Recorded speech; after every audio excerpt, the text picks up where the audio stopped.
bahwa sikap-sikap ketua umum beberapa partai yang menyuarakan itu saat itu dikatakan ya sebagai permintaan Pak Lurah. Ada yang ngomong presiden dipilih 3 periode, itu ada 3 menurut saya. Satu, ingin menampar muka saya. Yang kedua, ingin cari muka. Saya tidak menemukan. Yang ketiga, ingin menjerumuskan. Lama tak bersuara, PDI Perjuangan kini mulai terbuka. Pasca Gibran Rakabuming Raka menyeberang menjadi bacawa pres Prabowo, PDIP merasa ditinggalkan keluarga Jokowi. Seakan tak terima setelah memberikan segalanya, PDI Perjuangan membeberkan asal-muasal persoalan yang sedang dihadapi. Apakah benar masalah bermula saat Pak Lurah meminta memperpanjang masa jabatannya presiden menjadi 3 periode, namun ditolak oleh PDI Perjuangan. Wakil Ketua Tim Koordinasi Relawan Pemenangan Pilpres PDIP, Adian Napitupulu, menjadi yang pertama menjawab persoalan ini. Adian membeberkan bahwa kerenggangan hubungan PDIP dengan Jokowi ini berawal dari penolakan permintaan masa jabatan presiden 3 periode. Menurut Adian, PDI Perjuangan menolak permintaan tersebut karena tidak ingin mengkhianati konstitusi dan ingin menjaga bangsa. Tetapi Adian juga turut menyesalkan perubahan Jokowi yang begitu cepat terhadap PDI Perjuangan. Padahal menurutnya Partai Banteng Moncong Putih itu sudah memberikan segalanya untuk Jokowi dan keluarga. Mulai dari menjadi wali kota Surakarta 2 periode, kemudian menjadi gubernur DKI Jakarta dan presiden untuk 2 kali.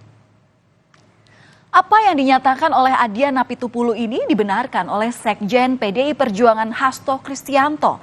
Sekjen PDIP ini bahkan menyebut bahwa isu jabatan presiden 3 periode pernah didorong oleh sejumlah menteri, bahkan ketua umum partai politik atas arahan seseorang yang disebut sebagai Pak Lurah.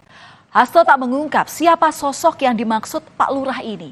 Namun menurutnya, sikap sejumlah menteri kabinet yang mendukung wacana tersebut kala itu juga atas izin Pak Lurah. Atas kesaksiannya, Hasto bahkan berani mempertanggungjawabkan secara politik hukum di hadapan Tuhan dan rakyat Indonesia.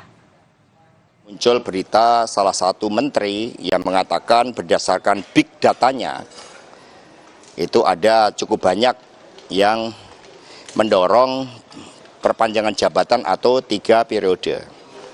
Sebelumnya saya bertemu dengan menteri tersebut dan dikonfirmasi bahwa sikap-sikap ketua umum beberapa partai yang menyuarakan itu saat itu dikatakan ya sebagai permintaan Pak Lurah.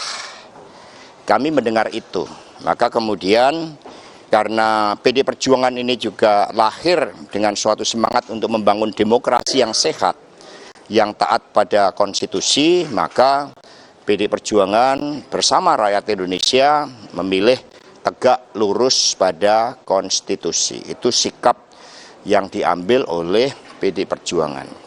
Jadi berbagai upaya yang dilakukan oleh beberapa ketua umum saat itu yang saya dapat informasinya, ini bisa di cross check, saya pertanggungjawabkan secara politik hukum dan juga di hadapan Tuhan Yang Maha Kuasa, di hadapan rakyat Indonesia, bahwa itu memang ada.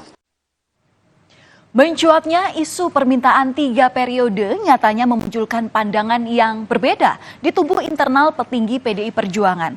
Jika Sekjen PDIP Hasto Kristianto berani bersumpah terkait adanya permintaan dari Pak Lurah, Ketua DPP PDI Perjuangan Puan Maharani malah menepis permintaan itu. Puan menegaskan bahwa Jokowi tidak pernah meminta untuk masa jabatannya diperpanjang menjadi 3 periode. Puan juga menjelaskan tidak ada aturan yang menguatkan masa jabatan presiden diperpanjang atau dibuat menjadi 3 periode saat itu. Sehingga PDIP pun menentukan sikap untuk menolak usulan tersebut. Mula dari Bu Mega menolak perpanjangan masa presiden. Artinya memang dulu Pak Jokowi sempat menginginkan 3 periode, Mbak. Tapi PDIP menolaknya. Yang bisa saya sampaikan bahwa sesuai dengan sesuai dengan konstitusi, jabatan presiden itu adalah 2 kali. lima kali 2 kali gitu 10 tahun. Jadi kalau kemudian ada perpanjangan itu mekanismenya dari mana, kemudian seperti apa, kan waktu itu tidak ada mekanisme yang kemudian memungkinkan untuk kita melakukan perpanjangan atau melakukan 3 periode. Tapi benar Mbak, Presiden Pak juga Jokowi menginginkan pernah datang ke Bu Mega untuk meminta hal itu, Mbak? Oh enggak, nggak pernah.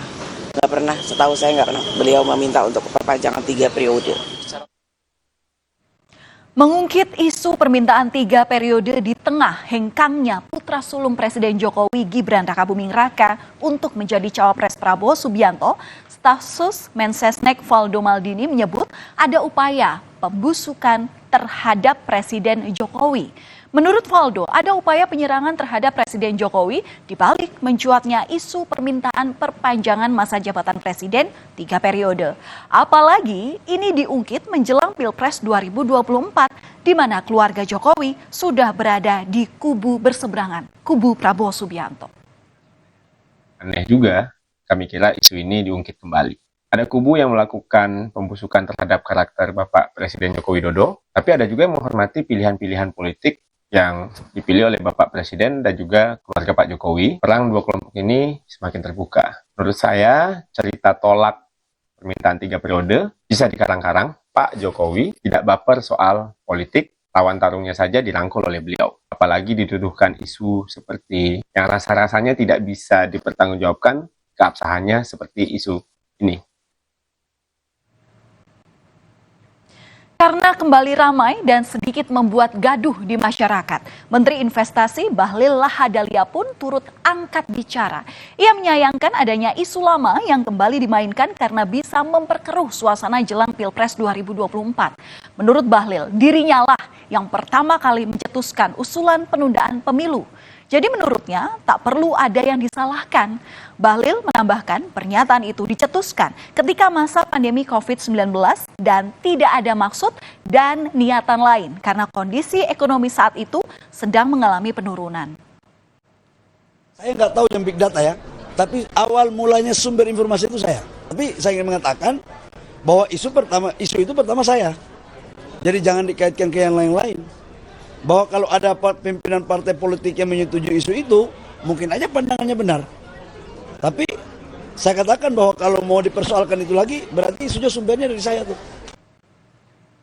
Tak hanya dari kalangan eksekutif, seiring dengan usulan 3 periode jabatan presiden, kalangan legislatif juga mengusulkan permintaan adanya penundaan pemilu. Salah satunya adalah Ketua Umum PKB Muhaimin Iskandar. Pada 2022 lalu, Caimin beberapa kali melontarkan pernyataan terkait isu itu. Bahkan setelah melempar wacana menunda pemilu ke publik, ia juga berupaya untuk berkomunikasi dengan partai-partai politik. Caimin pun menjelaskan alasannya, yakni masih dalam masa pandemi yang dikhawatirkan bisa memunculkan konflik serta Indonesia yang masih dalam tahap pemulihan ekonomi. Pemilu itu juga dikhawatirkan muka-muka tidak terjadi eksploitasi ancaman konflik lah begitu. Oleh karena itu dari seluruh masukan itu saya mengusulkan pemilu tahun 2024 ditunda 1 atau 2 tahun. Ditunda 1 atau 2 tahun agar momentum perbaikan ekonomi ini tidak hilang dan kemudian tidak terjadi freeze untuk mengganti stagnasi selama 2 tahun masa pandemi itu. Ya setahun lah, kalau enggak ya sampai 2 tahun maksimal kira-kira begitu. Saudara, sebetulnya usulan 3 periode ini sudah dibantah oleh Presiden Joko Widodo saat pertama kali muncul di tahun 2019 lalu. Presiden Joko Widodo saat itu menegaskan tak setuju dengan usulan masa jabatan presiden diperpanjang menjadi 3 periode. Jokowi pun merasa curiga ada pihak yang mengusulkan wacana itu yang justru ingin menjerumuskannya, bahkan menampar mukanya. Jokowi menegaskan sejak awal ia sudah menyampaikan bahwa dirinya adalah produk pemilihan langsung berdasarkan Undang-Undang Dasar 1945 pasca reformasi. Dengan demikian, saat ada wacana untuk mengamandemen UUD 1945, Jokowi sudah menekankan agar tidak melebar dari persoalan haluan negara. Ada yang ngomong presiden dipilih 3 periode, itu ada 3 menurut saya. 1, ingin menampar muka saya. Ya. Yang kedua ingin cari muka, padahal saya sudah punya muka. Yang ketiga ingin menjerumuskan. Itu aja. Sejak awal saya sampaikan. Saudara, hubungan Presiden Joko Widodo dengan PDI Perjuangan khususnya dengan Ketua Umum Megawati Soekarno Putri sempat beberapa kali diisukan renggang. Kedua tokoh ini pun berulang kali membantah isu itu dan menyatakan hubungan mereka baik-baik saja. Elit PDIP menyebut Megawati sangat menyayangi Presiden Jokowi karena dianggap sebagai kader terbaiknya. Namun, apakah Jokowi juga menyayangi PDIP? Kita lihat saja perkembangan situasi politik nantinya akan seperti apa. Program Berita Utama masih akan kembali untuk Anda usai jeda dengan sejumlah informasi. Salah satu diantaranya mengenai seorang pencuri yang tertidur pulas di rumah korban di Pademangan, Jakarta Utara.